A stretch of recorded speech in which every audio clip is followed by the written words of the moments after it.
And Ann, I'll need to call the roll. Okay. All right, great. Thanks for calling me. Sure.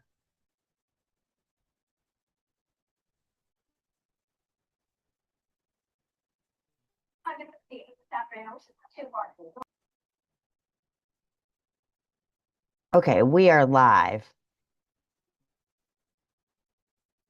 Good morning. This is the Pepsi meeting specially called. Dr. Evans, could you please call the roll? Yes. Dr. Blanton, Present. Dr. Bullock, Present. Miss Weisner, Present. Dr. Fleming, Present.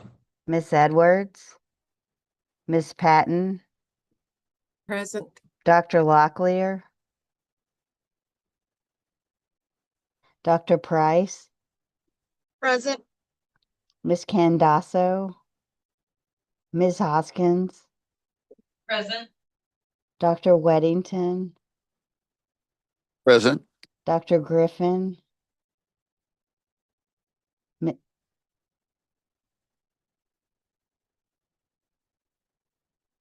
Believe he is here. he is here. Present. Sorry. That's okay. Mr. Smith, Present. Miss Jenkins, Dr. Winter, Present. sorry, I lost my list right there. Mr. Probst and Dr. Stein. Present. Thank you. We have quorum. Thank you very much, Dr. Evans. Good morning, ladies and gentlemen, and welcome commission members, advisors, staff, online visitors, and online listeners to the October 24th, 2025 called meeting of the North Carolina Professional Educator Preparation and Standards Commission.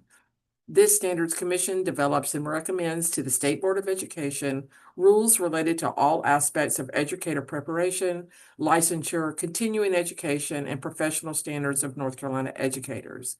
I am Ann Bullock, Chair of the Professional Educator Preparation and Standards Commission, and I call this meeting to order.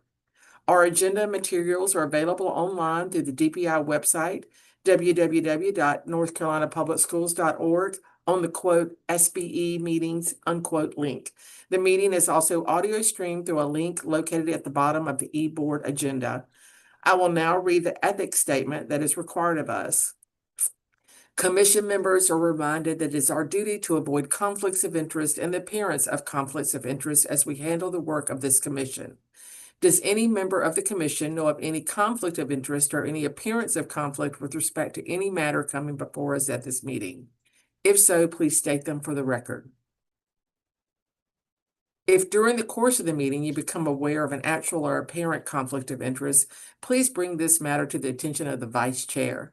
It will then be your duty to abstain from participating in discussion of the matter and from voting on the matter. Commission members, you have had an opportunity to review the proposed agenda for today's meeting. Do I have a motion to approve this agenda for the October 24th, 2025 meeting? So moved, Bill. Thank you, Dr. Griffin. Second, Kim. Thank you, Dr. Winter. Any corrections or additions to the agenda? Hearing none, Dr. Evans, would you please call the vote for the motion to approve the agenda? Yes, Dr. Blanton, Approved. Dr. Bullock, Approve. Miss Weisner,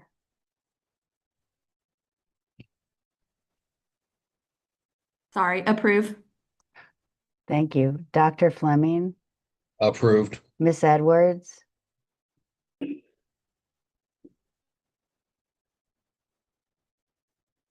Approve. Sorry. thank you. Miss Patton, Approve. Dr. Price, Approved. Miss Hoskins, Approve. Dr. Weddington, Approved. Dr. Griffin, Approved. Mr. Smith, Approve. Dr. Winter, Approve. Mr. Probst. I apologize for being late. Since I don't Okay. know what we're voting on, I'm going to abstain. Okay. Thank you. Dr. Stein, Approve. Thank you. Motion carries. Thank you so much. So we're going to now have a discussion, a bit of a presentation with some clarification on the licensure rules and policies that we discussed in our meeting last week. And then after some clarification has been given, we will move back to, I have some comments I'd like to make and a proposal. So I believe I'm turning it over to Dr. Tomberlin and Mr. Collins. Is that correct? That is correct. Okay, thank you. Thank you, Chair Bullock, and good morning, everyone.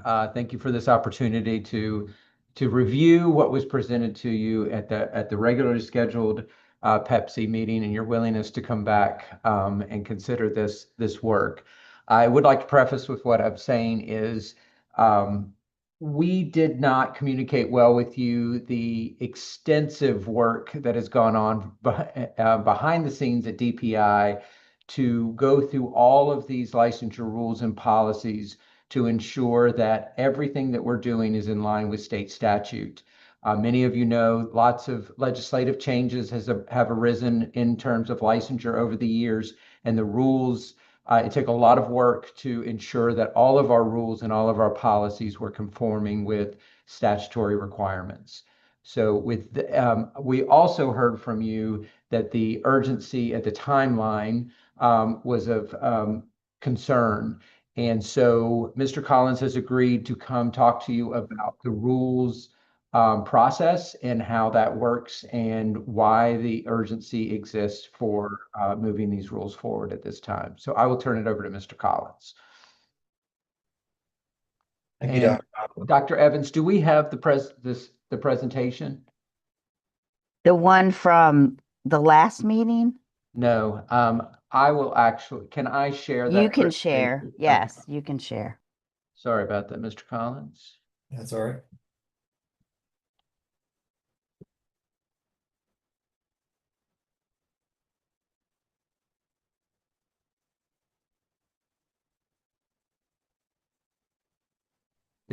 Are we seeing this? We're seeing the Yes. on a presentation mode, but we can see. Okay.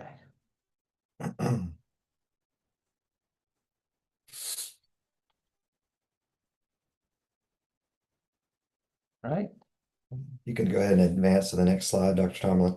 Well, good morning, everyone. Again, my name is Ryan Collins. I'm the Assistant General Counsel for the State Board of Education. I also have the dubious honor of serving as the rulemaking coordinator for the State Board, which means I'm the coordinates between the State Board and the Rules Review Commission in order to ensure all the State Board's rules can properly go through the rulemaking process. And so what I wanted to do this morning is just to provide, and for some of you, this may be a recap of kind of some history and background behind rules, and particularly how we ended up here with the proposal of rules that's before you all, because I know it can get fairly complicated, especially considering the State Board's history in this area. So as many of you know, the State Board has historically relied on the creation and implementation of policies which are maintained on the eBoard platform in order to carry out its constitutional duty to supervise and administer the public school system. Now, back in 2018, again, for some of you that have been around for a while, you may recall this, there was a lawsuit that was filed by the State Board against a number of parties, including the Rules Review Commission, that attempted to argue that the State Board was not required to go through the rulemaking process in order to make its policies effective. That case went all the way to the North Carolina Supreme Court. The State Board did lose that case, and as a result, many of the State Board's policies are now subject to what's called the North Carolina Administrative Procedure Act, which is Chapter 150B of the General Statutes, specifically Article 2A of that chapter, which sets forth the rulemaking process. And what that does is it prescribes certain steps that the State Board must go through in order to make many of these policies legally enforceable. So that if there were to be any kind of legal dispute, say between an applicant for a license or someone at risk of losing a license, and they sought legal recourse either through the Office of Administrative Hearings or through a Superior Court, that the State Board's policies in the area of licensure would be enforceable in one of those tribunals. And so this rulemaking process includes a number of things that we aren't necessarily used to seeing through the state board's process. Historically, the state board has its kind of 2-month cadence where it will bring a policy up for discussion at its meeting, and then the following month typically is when it will actually vote on adopting that policy. With the rulemaking process, there's a number of additional steps that the state board has to go through in the same way that other state agencies like Department of Health and Human Services, Department of Environmental Quality, other agencies that have rulemaking authority have to go through this process. So that includes publication in the North Carolina Register, which is a bi-monthly publication from the Office of Administrative Hearings that sets forth all of the proposed rulemaking that happens statewide. A minimum of a 60-day public comment period after that. And then finally, it goes to the Rules Review Commission, which is a legislatively appointed body that reviews rules not for their substance or their efficacy, but to ensure that they are clear and that the agency that's proposing to adopt them has clear statutory authority to adopt that rules. So, for example, the state board couldn't go out and adopt rules around water quality because that's not within the state board's authority. So that is sort of that longer process, and that process can take anywhere from 6 to 7 months, just given the structure of the state board and the fact that it only meets once a month and kind of the process that it's set forth. And of course, with licensing rules, we're adding this additional process of Pepsi's role in all of that. And so what is happening with these licensure rules is that the intent really here is to make sure that the state board policies are still, excuse me, lost my place here. So again, the intent is to still maintain the state board policies as you all have come to know them as a comprehensive statement of all the governing laws and rules that cover licensure, and also the primary tool by which both the PSUs, the public schools, and the educator preparation programs observe and understand licensing requirements. So we don't want policies to go away just because we're doing rules. We still want those to be available. But what the rules do is they do provide this legal backstop to make sure that those rules are enforceable. And again, that would primarily happen through the Office of Administrative Hearings, which is a quasi-judicial agency that handles the disputes between members of the public and state agencies or state entities like DPI. And so, again, the most common area in which we see this happens in the suspension and revocation space, which is another area I work in. So if an educator is at risk of having their license revoked because of some sort of professional misconduct. And you all may recall we brought some rules in that area to this body a couple of years ago as we were seeking to overhaul that process. And so it's important that we have those rules because those attempts to revoke a license often get challenged in OAH, and our attorneys need those rules in place in order to be able to enforce the state board and DPI's authority in that area. So that brings us to what we call periodic review and readoption. So as part of that Administrative Procedure Act that I mentioned earlier, agencies, including the state board, are required to readopt or essentially review and re-adopt those rules every 10 years. If they don't do that, then those rules will expire, which means they no longer have effect. And so the intent of this from the General Assembly's perspective is to make sure that agencies are keeping their rules up to date and that they're eliminating any that have since become outdated or unnecessary. And that often happens as different programs that necessitated these rules are sunset, or if the General Assembly changes the law, things of that nature. And so we are in the middle of the first set of rules, the first time that the state board has gone through that process since this 2018 court case. And so we have been in the process of readopting a number of different rules. And the deadline for doing this is June of 2026. So that deadline seemed far off when I first started in this role 2.5 years ago, but it has quickly descended upon us.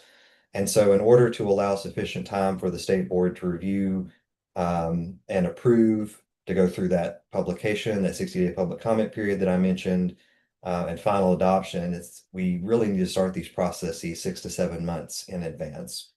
And that's, again, with just sort of the normal rulemaking process. And here we're also accounting for Pepsi's role in this.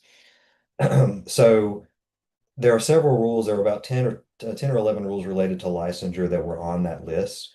In addition, there are a number of existing rules, some of which were adopted as recently as 2020. This was part of that initial, I would call it a blitz of rulemaking that happened after the 2018 court case, that are not in alignment with current state board policy or even current state laws. Again, as you all know, there have been several statutory changes to the licensure laws even in the last 5 years.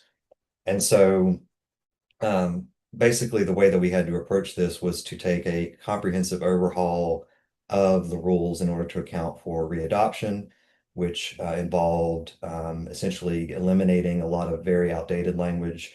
The first 10 or so rules on that list and that are in your packet.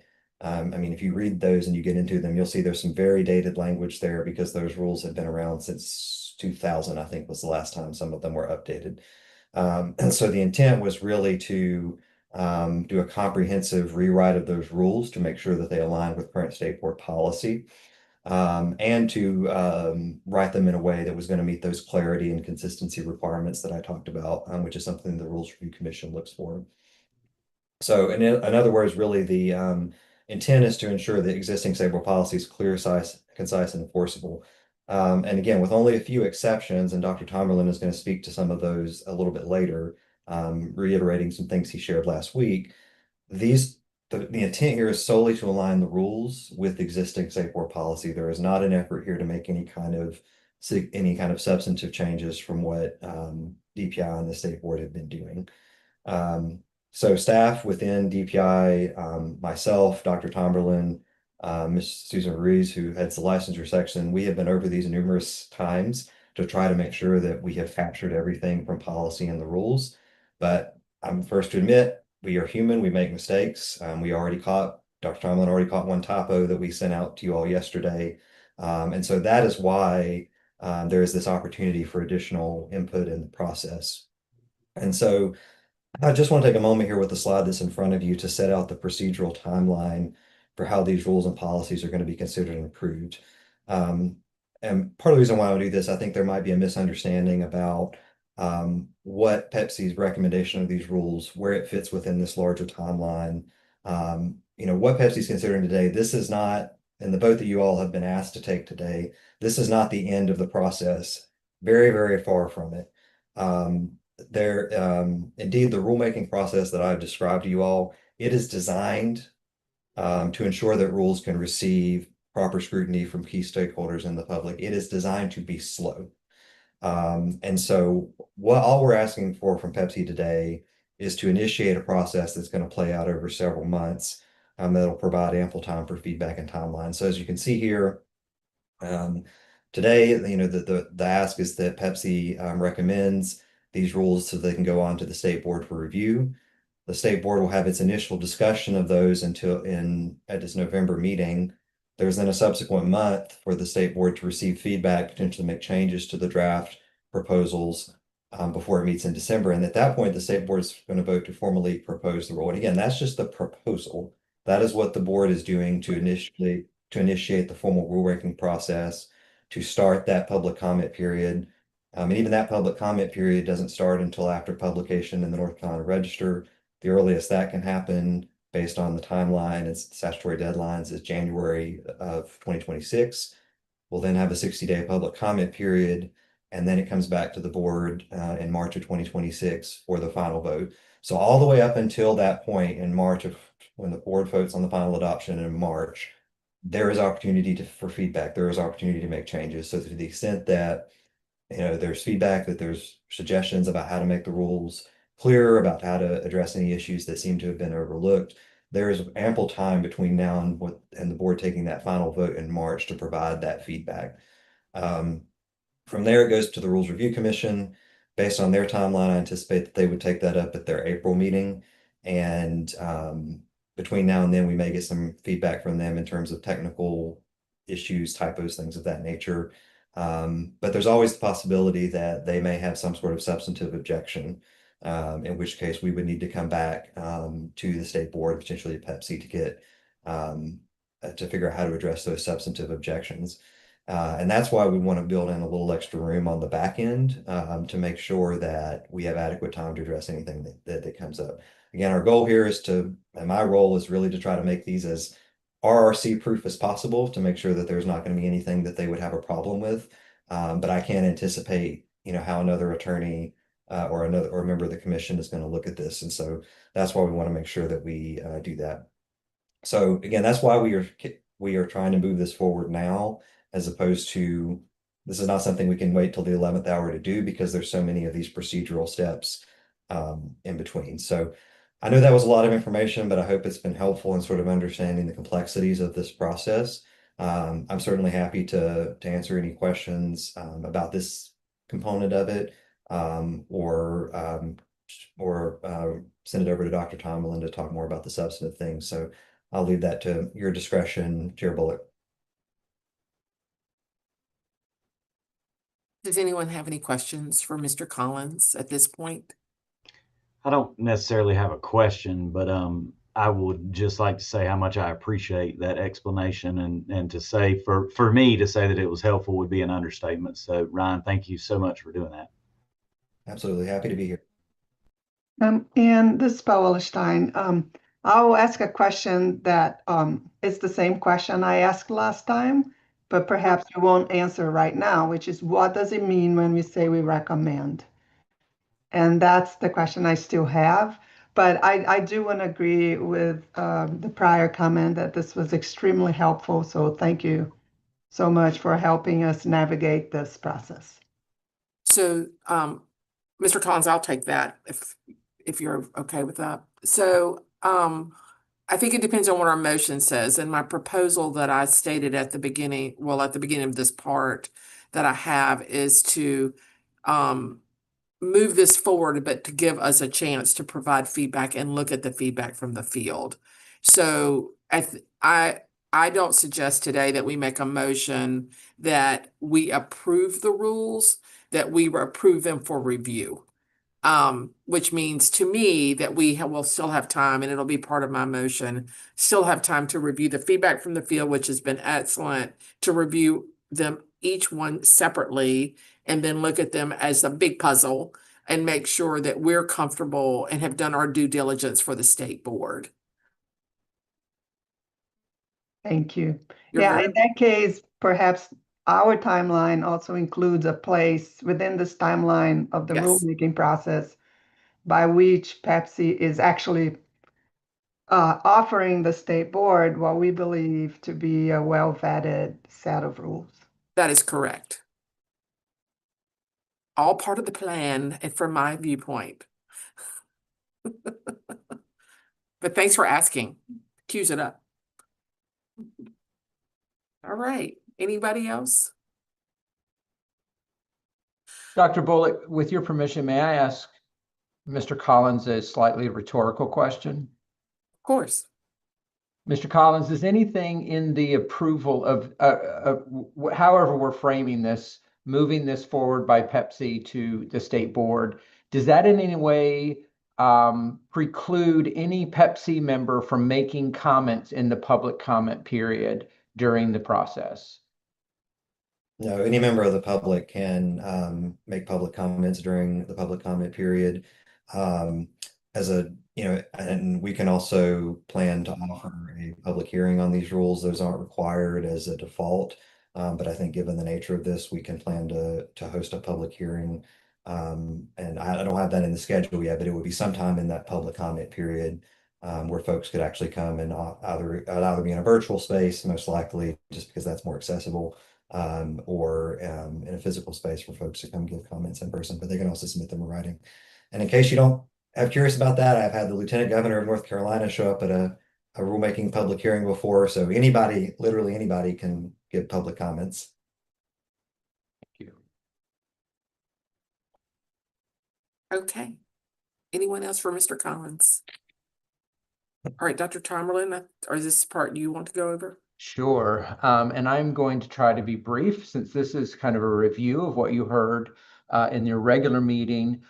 So we just want to point out that many of the policies have been amended over the years to the point where we've had to wedge things in because of legislation, and those policies by any standard could not be construed as clear and concise, particularly LIC and 001. So our goal here was to break that up into more manageable chunks, to preserve the status quo where at all possible, and to make the language clearer and less ambiguous and confusing to the field.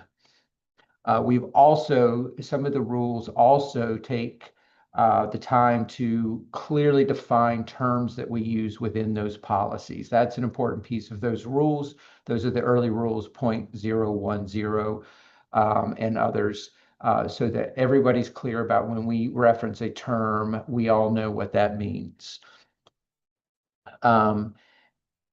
I created a chart, which I hope will help, that shows how the new policies align with the rules in your review process. I hope that is helpful so that you can see the policies next to the rules.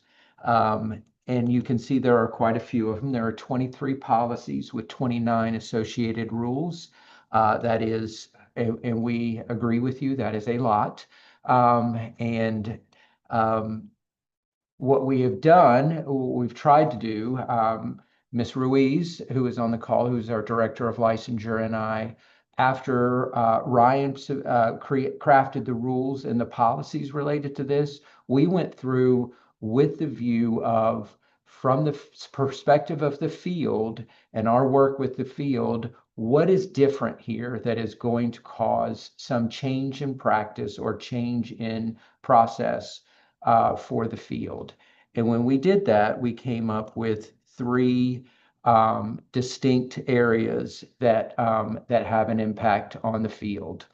And the first is the statute states that in order for a candidate to convert a license from an IPL to a CPL, they must pass the test by the end of the third year, but only if they attempted that test in the first year. And we've received a lot of feedback from the field, a lot of feedback from folks regarding this particular policy. I presented this at statewide PANC. Yesterday I held office hours, and the general consensus is this is nonsensical. And it is nonsensical in light of the fact that we have the limited license statutes that don't require anyone to pass the test at the end of the 3 years to maintain licensure. It does directly affect the conversion of an initial professional license to a continued professional license, though, and we must recognize that. And there's Mr. Collins and I and Ms. Ruiz have put our heads together to try to find a way around this. But the law is clear that attempt must be made in the first year in order for the conversion. So I do want to articulate that we are working to address this with the General Assembly. We are trying to point out to them to use a quote from one of the some of the feedback, the nonsensical nature of this policy in the context of licensure policy in general. And we're hopeful that this will get changed. But for the purposes of these rules, we must move this forward and we must recognize that it exists in statute. The second is the S-level license, which was of enormous concern to the EPPs. As we've stated before, we recognize it as an issue and as a problem, but we also recognize that this issue is probably not going to be resolved to everyone's satisfaction in this rulemaking process. And so we have agreed to remove that. The policies and the rules that you see, the latest version that has been sent out removes that language related to the S-level license. And I think there's 4 policies, Mr. Collins, that that language has been removed from those policies. There's 3, Dr. Tomlin. 3. And the teacher license, administrator license, and student services personnel license. And then the associated rules also remove those. So we recognize this is a little controversial, and though it needs to be addressed, and we will address this outside of the rulemaking process at this time. And then finally, the adding of a license area to an IPL where the candidate has not passed the licensure exams. The feedback we've received from both EPPs and K-12 is a recognition of the rationale of this and the concerns around burdening beginning teachers with too much testing. We've provided a solution for that problem in the cases where it must occur, but that solution provides the candidate with more time to take the test as opposed to the add-on process that we currently have. And so the feedback that we've received, and you will see that in the feedback that Dr. Evans is forwarding on from the Pepsi at dpi.gov email address. Largely EPPs were in support of this. Largely K-12 was in support of this and understood and appreciated the alternative solution to that process. Finally, with your permission, Chair Bullock, one of the big questions was, is everything from LICN 001 in its current incarnation captured in the new policies? I think that was one of the big questions is, did we get everything out of LICN 1 into the LICN 001 into these policies? So I would like to take just a moment to share the process that I went through. It's a great question, and it was one of great concern to me. So the way I handled this was I went through LICN 001 as it currently exists. And I need to share my screen. There we go.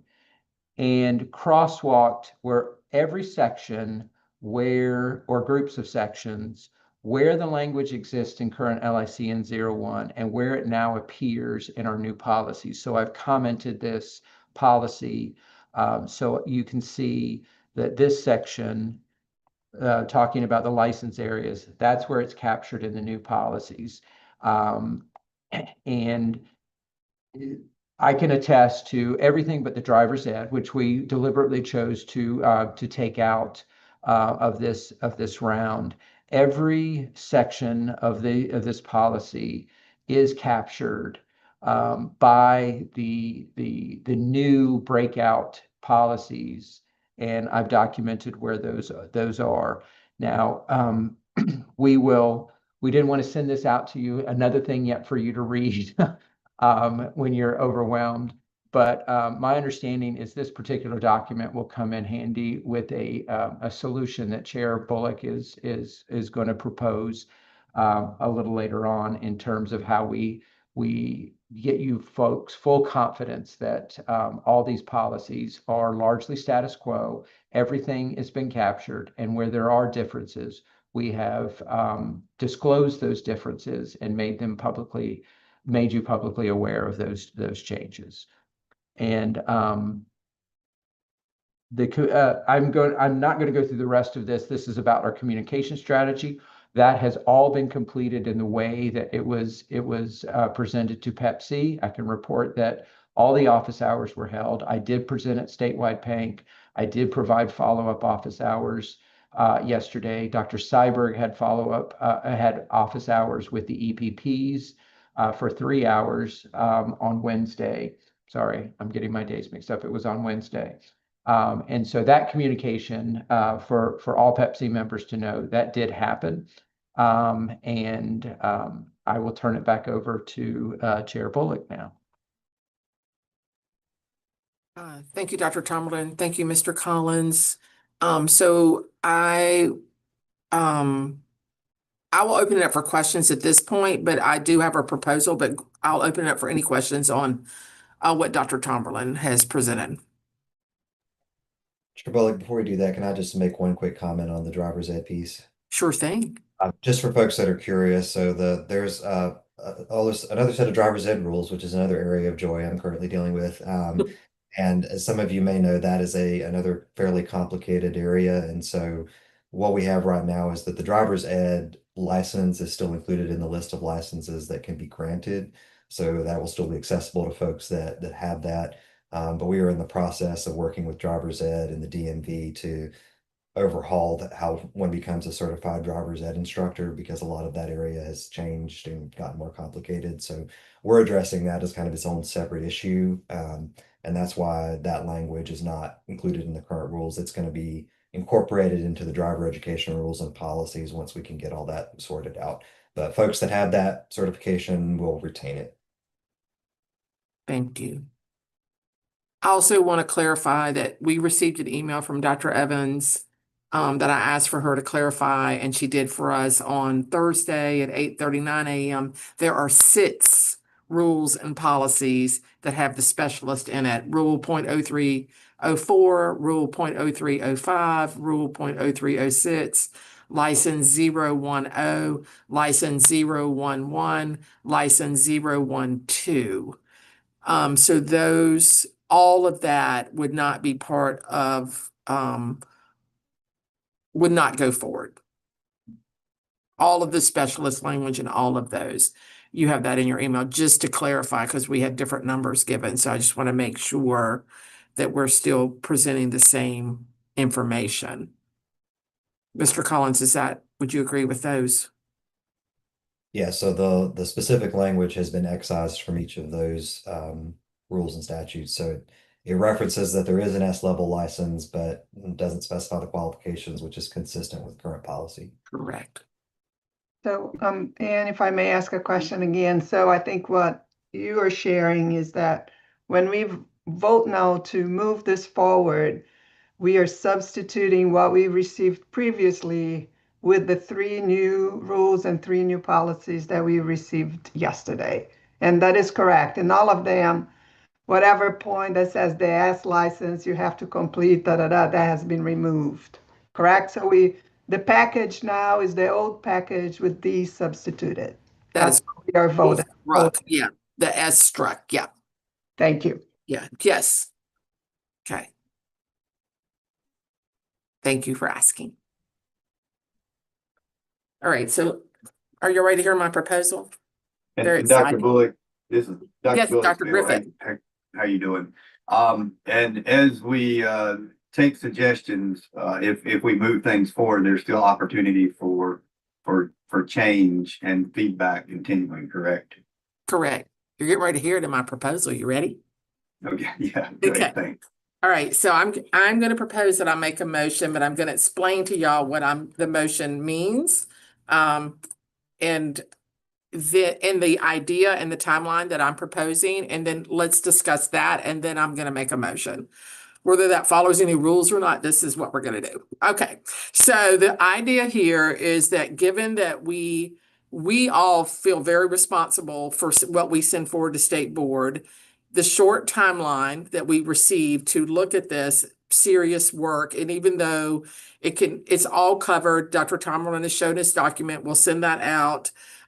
It's still, we need to do our due diligence on looking at these specific rules individually to make sure that we are supporting the state board in the way that our commission is supposed to. I'm suggesting that I make a motion that we send it forward to review by the state board, not for approval, but for review. We approve to move them forward for review by the state board. So Mr. Collins can move forward with the state board having them, because they have to have them for 2 months. You saw the whole timeline.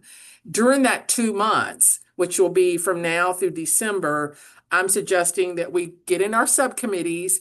We'll have the DPI staff divide these in a logical way, right? So I've asked Dr. Tomlin and his staff to think about what's the logical grouping of these rules and policies so that we can look at them. So if you're in a subcommittee licensure, so licensure is not going to do them all. We're going to divide them across the 3 subcommittees.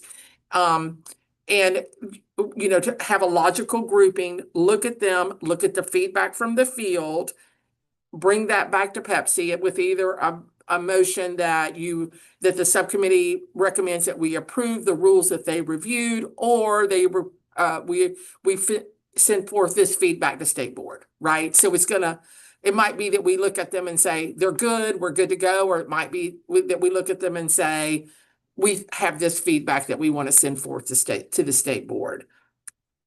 We bring back that to the whole group, and we also then go specifically through 001, and then everyone's looking at their subset of rules and making sure that we feel like everything is covered in what I call the big puzzle.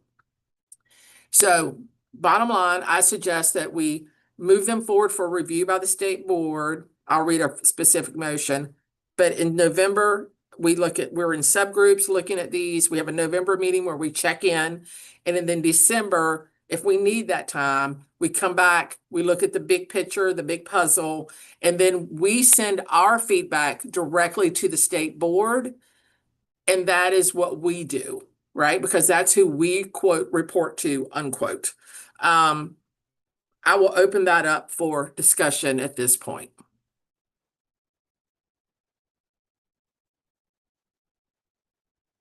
You cannot like it. It's okay. It's like,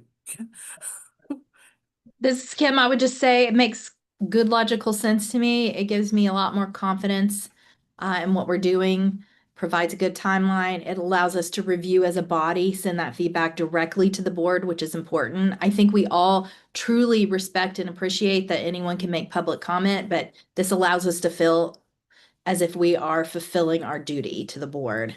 yes. Thank you. I agree wholeheartedly. Thank you, Dr. Price. So any, Yeah, and go ahead, Dr. Griffin. just another comment. Certainly appreciate the work by Ryan and Tom and his team. I like the crosswalk piece in there, and then also just the presentations to the field as of recently. I appreciate that. And then ultimately, as our team through Pepsi, just making sure that we review appropriately and do that in a timely manner, so that hopefully we can get things through where it needs to be. Thanks. Yeah. Thank you, Dr. Griffin. Dr. Bullock, Yes. I agree with your proposal. And let me first say, I want to thank Tom Tomberlin for his communication to the HR professionals in the state. I know he came and spoke at Pank and he did a great job. And Good. of course, there was a little pushback and he knows that's coming. So I appreciate him in doing so.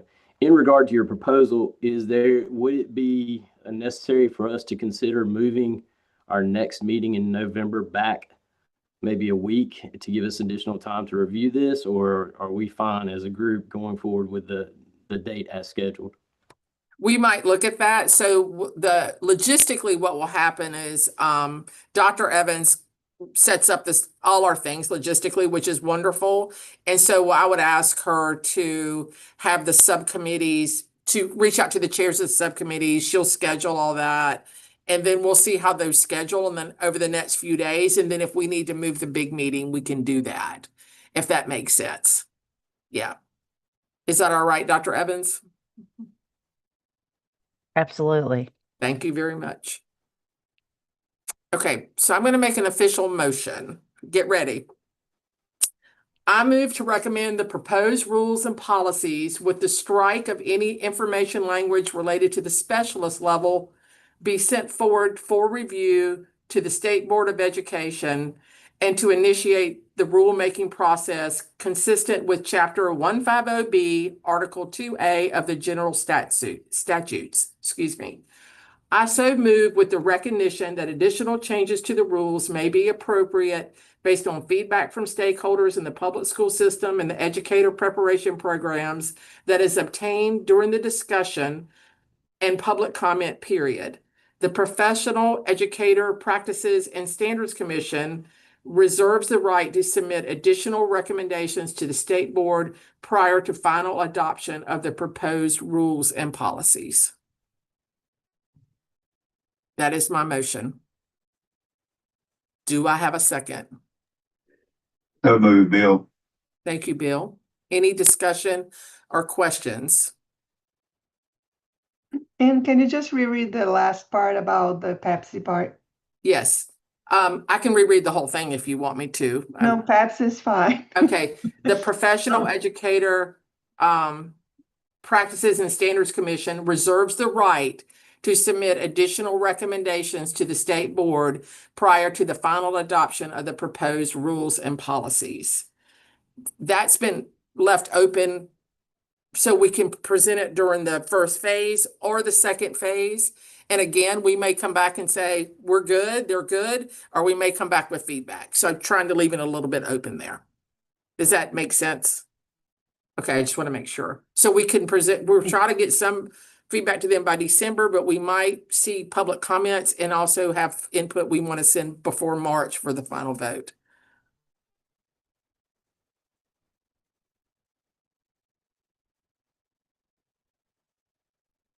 Other comments?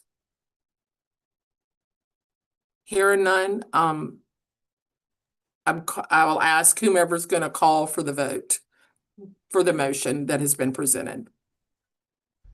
I can. Okay, thank you very much. Dr. Blanton, Approve.